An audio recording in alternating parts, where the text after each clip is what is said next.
Welcome to the Programming Leadership Podcast, where we help great coders become skilled leaders and build happy, high-performing software teams.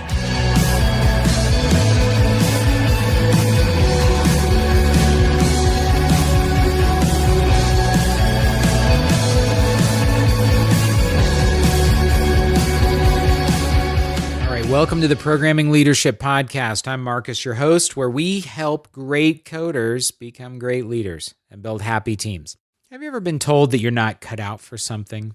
Maybe somebody said, you're just not a math person, or you're not really cut out for sports. You're not cut out to be an athlete. You're not cut out to be a programmer. You're not going to be a great writer. You're just not cut out for that. You have to focus on your strengths. Your job in life is to find the thing that you're naturally good at, and for that natural goodness to be the thing that defines you.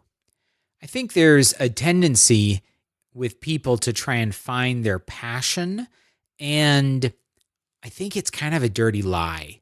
I'm going to be honest. I've got 3 kids who are all in their 20s, and they grew up with this idea that their big goal in life after high school was find your passion. Find the thing you are good at. Find what you are great at. Now, this sounds nice, and if it resonates with you, I don't want to burst your bubble too hard, but I can tell you this, that if you only do the things that you are already good at, you're not really pushing yourself. And more importantly, you're not exploring the billions of things you could be good at if you practiced and learned. But before we dive in, I want to say thank you to GetPrime, the sponsor for this episode. GetPrime.com is a tool you can use, and it's amazing. I've used it, and I am a big fan, where it shows you amazing insights about how your developers work, how they act, all from the source code repository, all from analyzing your Git repo. Now, here's the reason I like GetPrime so much. GetPrime is the kind of tool that on the surface seems a little scary, and I was really skeptical. But truthfully, GetPrime is the kind of tool that allows you to have better conversations with the people you lead. It's not about stack ranking them. It's not about looking at absolute productivity. It's another tool for your early warning system. When are things going well? When are things not going well? And where do you, as the programming manager, need to understand the behavior behind the data? They call it data-driven engineering management. I love that. I call it having better conversations. Check it out. Sign up for a free trial at getprime.com. And again, thanks to them for being a sponsor. If you like this podcast and you talk to them, would you say thanks for sponsoring the Programming Leadership Podcast? Now, here's the book I want to recommend to you in this episode. It's a book by Dr. Carol Dweck called Mindset. And it compares, she's a psychologist, she's done a mountain of research, and I think it's completely applicable to leadership and management because it compares the idea of do we have a fixed mindset where we say we must do the things that we were born to do. I'm good at math. I'm naturally a good athlete. So therefore, that's what I must do. This is the fixed mindset that I came into the world with a certain set of traits and that I cannot move beyond that. I am fixed. My traits are things like, how good are you at math? How good are you at reading? How extroverted are you? How good at public speaking are you? Are you a natural leader or not? All of this stuff. So many of us get in our head and we think that is just how we are. That's our shape. And she contrasts that idea with a dynamic mindset, a growth mindset that looks around and says, all the people that I see doing things, and I see so many people doing things excellently, all of those are people who learned to do them. The learning took effort and work, but it was not something they were born with. It's something they learned. Yeah, I know. I'm really hitting these words, learned and born, because that's the fundamental mindset that I struggled with for so many years. I thought if I didn't pick something up and wasn't good at it in a really short amount of time, that meant I wasn't cut out to do it, that maybe I shouldn't do it, that God or fate or whatever was saying, Don't bother wasting your time over there. Oh, okay. Well, as soon as I said it, I realized it's not God or fate. In this case, it's my dad. My dad's saying, don't waste your time trying to learn that, Mark. You're not a math guy. That's fine. The problem is I absolutely had to learn how to become a leader. I absolutely had to learn how to do math. I had to learn science. I, in fact, just like you, had to learn that everything is within my reach of learning. And that if I take the approach that I want to learn these things, and that learning takes practice and time and struggle and pain and, of course, failure, then I can become much more comfortable. In fact, truthfully, I can learn from almost any experience, both my failures and my successes. This is a really key thing that I teach in the workshop that my wife and I do together. We have people do engineering simulations using Tinker Toys and Legos and these really cool IBM punch cards. And we find that some people can complete the exercises and some of them can't, and they work in teams. The interesting thing is we're used to asking the question when we fail, well, how could we have succeeded? We have names for that. We call it a root cause analysis or the 5 whys. There's all kinds of tools we can use when we ask ourselves, how could I do better next time? But what's shocking to me is some of these teams step up and they have very much a fixed mindset and they're good at the task. They knock it out of the park. They accomplish it the first time. These are the teams that struggle to learn. And in some ways, it makes me sad because they actually look at each other and say, well, we did it right. We accomplished the goal. What is there to learn from that? I would like to propose right now that there is a tremendous amount to be learned from success. And I don't mean we're going to learn how good we are. I mean that we need to really analyze our successes and ask ourselves, where did we go right? Where did we get lucky? What fell into place? There's no perfection, but sometimes things work out. And yet, if we don't go back and say we're committed to learn from our successes and our failures, then we're really missing like half of the opportunities, at least, if we were to fail and succeed 50% of the time. But I want to go back to this insidious mindset problem because my guess is you are listening to this and somehow your brain, for some things, has been programmed to imagine that you're not cut out to be a leader, a manager, a whatever, maybe even a business owner. And of course, maybe you know this idea as imposter syndrome. So here's what I want you to do. I want you to envision a paper doll right now, okay? A white, plain paper doll. If you can't think about what it looks like, Google it. But essentially, it's when a little kid cuts out the formation of a human being out of a piece of white paper. Now that paper doll, and oftentimes they're done in paper doll chains, that paper doll is literally cut out of the paper. It cannot change how big or small it is. It has been cut out by a creator. And I'm not going to get all religious here on you, but I have to say, if you are believing that you are not cut out for one thing, or that you are perfectly cut out for another thing, you're kind of saying that God or evolution or something else has crafted you the way you are. I think that you've got a lot more control over yourself, your destiny, and your life than that. Imposter syndrome is, and I'm sure you've heard about this, is when you secretly feel like a fake in the role that you already have. I had this a lot. I was a team lead of all these developers, and they would look at me and they'd say, "Boss, what do you want me to do?" And I'd think, "Boss? Oh, I'm not the boss. Nope. If only they knew." And that phrase right there got me into trouble. If they really knew. It's like I was hiding something. And I spent so much energy on hiding what I felt I was. I felt I wasn't perfect. I wasn't, but I thought I needed to be. I thought I wasn't cut out for the role. I wasn't cut out for the role, but I was good at it because I worked at it. I feel like if somebody had come upon me when I was in fourth grade, put their arm around my shoulder and said, Marcus, you're a born leader, that might have completely fixed all these mindset problems I had. Or maybe it would have made them worse because I would have thought, oh, I'm a born leader. I should be at the front of the class. I should be the star of the play. I should be the one leading this particular activity. Some people, are leaders and step into that because other people have told them, you're a natural leader. You're a born leader. You're cut out for that kind of work. I want you to really grasp all these limiting beliefs that we have about ourselves because, frankly, they also extend out to our team.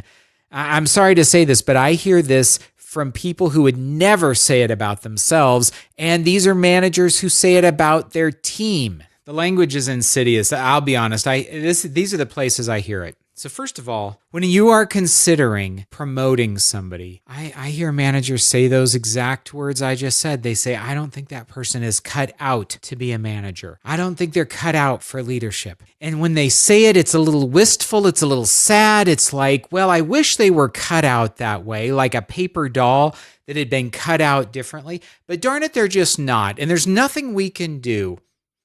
So we just have to pass them over.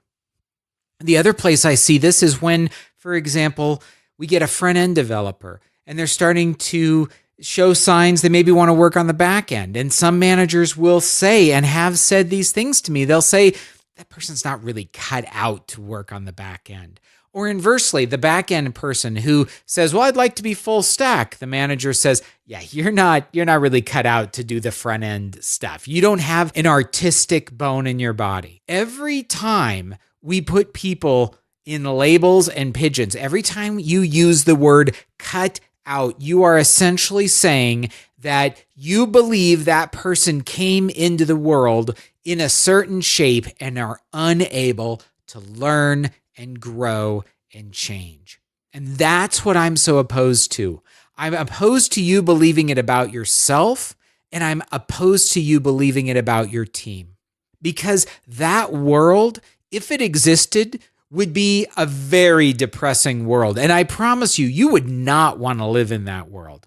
And the reason you are listening to this podcast is because you want to live in a world where you can grow and learn. Guaranteed, one fact, if you're listening and you know how to code, you were not born knowing how to code.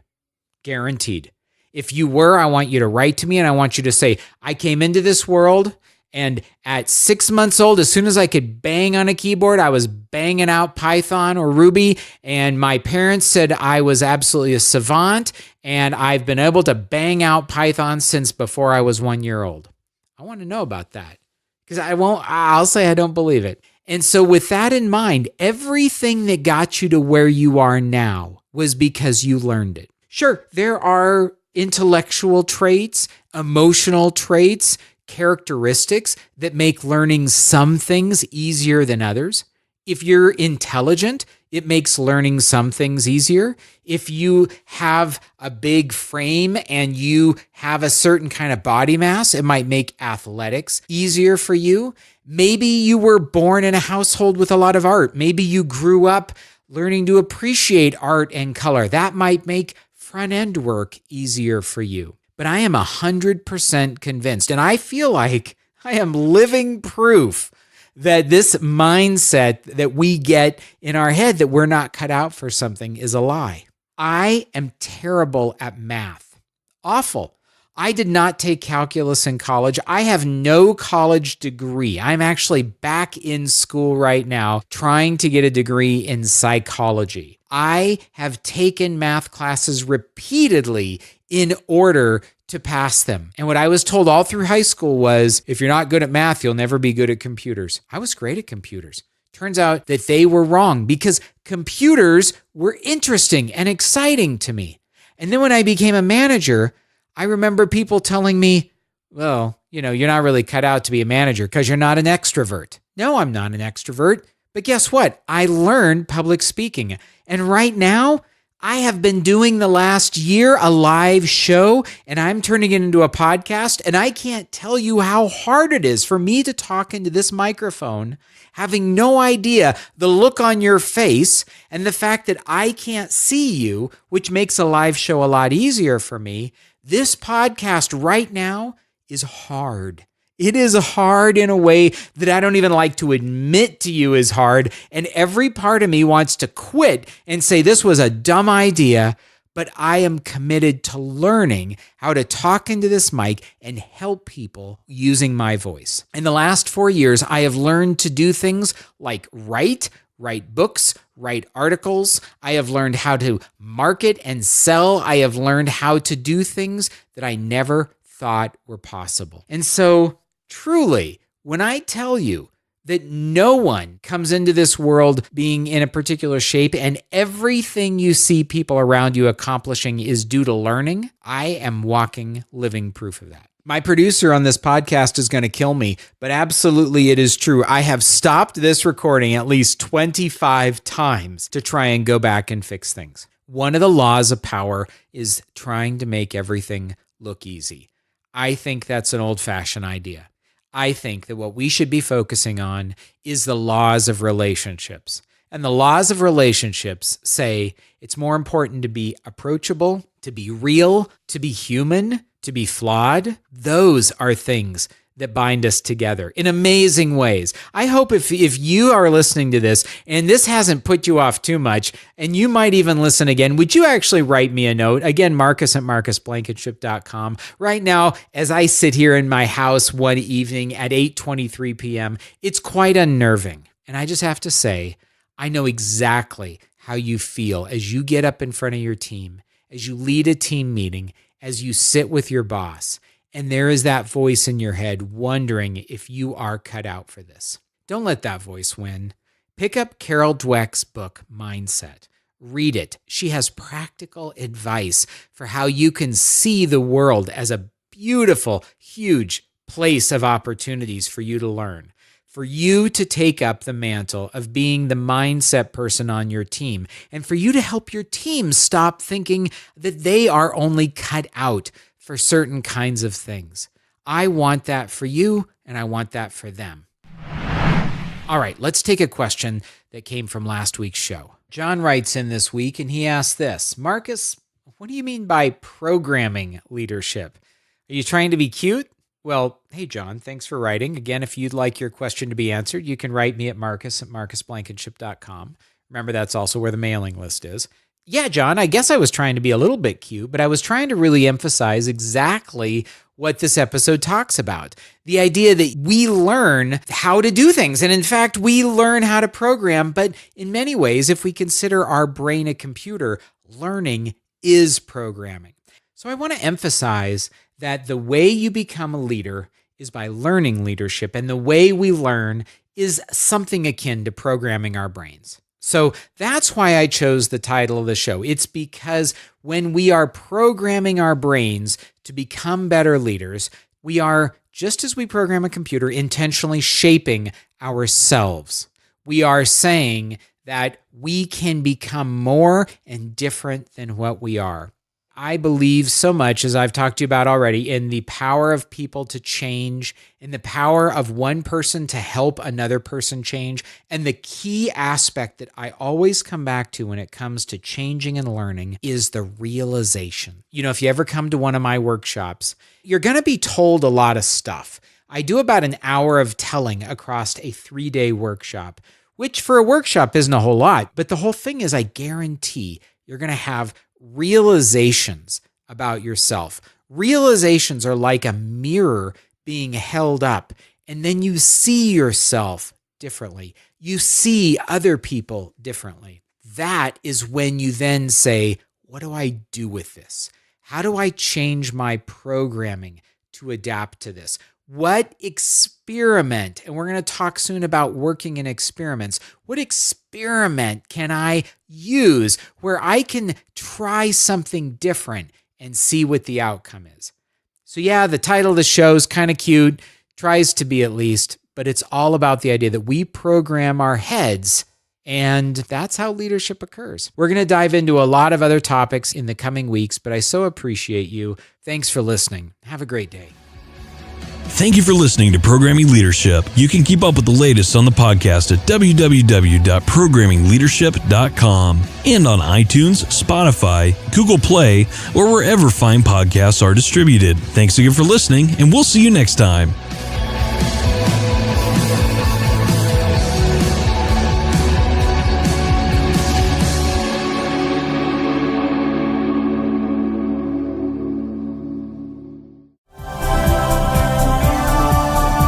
This has been a Humble Pod production. Stay humble.